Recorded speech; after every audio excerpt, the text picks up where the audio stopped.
So 41% of couples with debt say that they argue about money. But get this, 25% of couples who are debt-free say they still argue about money. So it kind of proves no matter your relationship or financial status, money is complicated and it affects our relationships, specifically romantic relationships. So today, I'm telling you when, how, and why to talk about money with your significant other. And I'm also sharing 4 financial red flags to watch out for if you're dating. So first, let's talk about the why. So as we mentioned earlier, like money is an issue in relationships. And so if you know that going in and knowing that it's one of the leading causes of divorce in America today, you'll be like, okay, that's a problem. So we should probably talk about that. That's the why. So it's not that you're going to sit there and interrogate someone on your first date about finances, but it is to say, yeah, this is a big issue in life. And if we are dating and we are in a relationship, or even if you're married, like we need to talk about the big things in life, and money is one of those. Okay, so let's talk about the when. So it naturally, hopefully, will come up in your dating relationship, especially if you see a future with someone. If it's getting more serious over time, my prayer is that your relationship has a level of depth and commonality and that your conversations just aren't about the weather, right? You are actually talking about real life stuff. Because if you're thinking, yeah, this is probably going to be a partner for me for the rest of my life, like we need to talk about family. We need to talk about kids and discipline. We need to talk about spirituality. We need to talk about money, right? So when is, I would say, yeah, as the relationship gets serious and if it hasn't been brought up, then it needs to.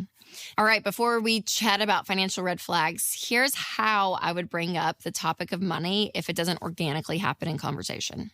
Again, as the relationship's getting more serious, just to be like, hey, there's some things like I don't know about you. Like I would love to know X, Y, and Z, right? So I would love to know like how you see money. Like I'd love to know what you think about debt. I would love to know like, do you find security with money? Like, do you want some savings? Like, how do you function with money? Do you feel like you're stressed with it? I don't know. Just be curious about this topic with the person. And again, I would say as it goes later, the more specific, the better. So understanding like numbers, how much debt do they have? How much money do they make? Like all of those things should be transparent if you're getting to this point of getting engaged later on. And so be curious always, right? Ted Lasso, which I think it was a Walt Whitman quote originally, be curious, not judgmental. And that's how I would approach it. And I would approach it again, that same spirit with like your family. Like, hey, I would love to know, like, when you're growing up, like, what were your parents like, right? It's just this idea of curiosity about the person that you're with. By the way, if you are engaged or already married, FPU is something that every couple should go through together. Financial Peace University is our financial course that helps people get on the same page when it comes to money and your money habits, and that you're working towards a financial goal together. So if you've not checked this out, it is like one of the best things that we have at Ramsey Solutions. I'll put a link down below so you guys can go through it together. All right, let's talk about some red flags, especially when you are dating. Red flag number 1 when it comes to money is that they avoid the topic of money at all costs. Like if they do not want to talk about it, that's a red flag. Because why? I want to know why. Is it because you're fearful about the subject? Are you embarrassed about it? Are you shameful about it? Do you kind of see it as like, this is my issue, not yours, which means they're not going to be a great teammate later on in life? Like if they just avoid talking about money, then that also means they're probably going to avoid talking about other things in life. And you're just not going to get to this commonality and this depth of your relationship that you need to be if you're going to be married to this person. So major red flag. Red flag number 2 is that their money beliefs or habits are extreme.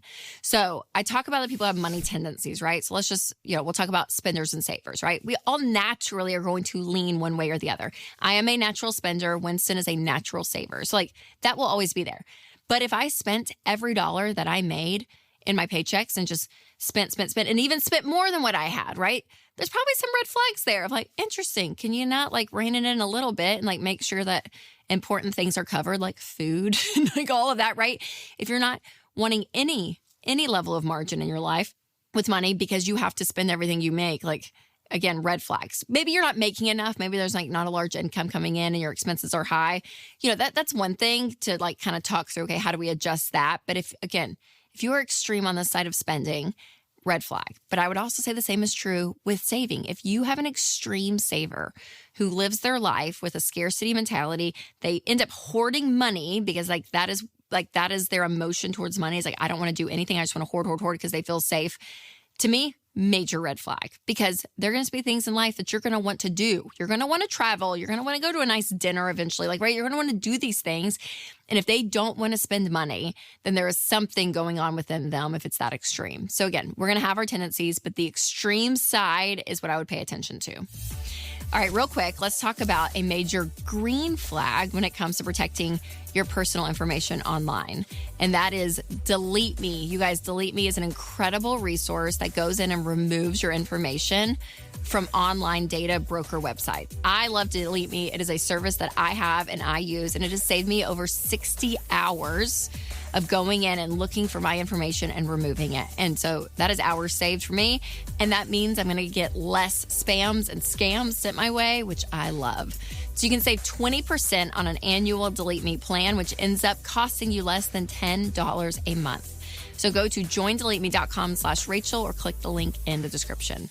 Red flag at number 3 is they don't have a spirit of generosity. So generosity is something that I would be looking towards.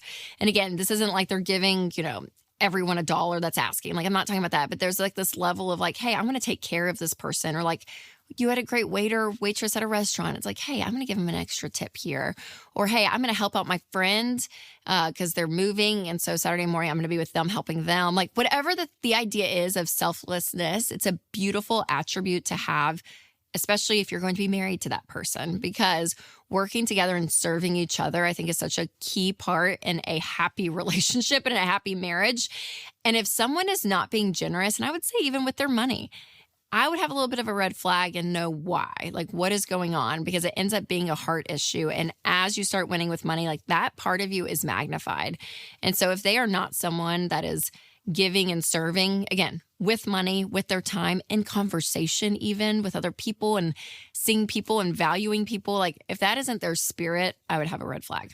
And then the last red flag is that your values don't align.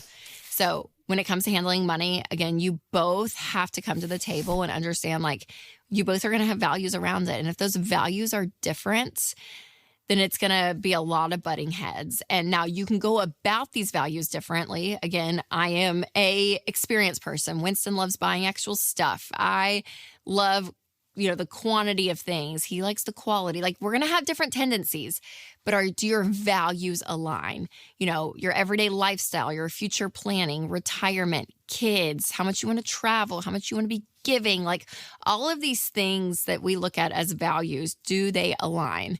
And if they don't, then again, it's going to be really, really tough. So, living debt-free, I think, is one that I've heard a lot of people talk about. And if someone doesn't care about that, and they're great going into debt for, their business or, living on credit cards or whatever it is that doesn't bother them, that is going to cause a restlessness within you if you are someone that values a debt-free life. And that's going to end up, again, crossing those lines. It's going to be really, really hard to navigate. So I would make sure your values align.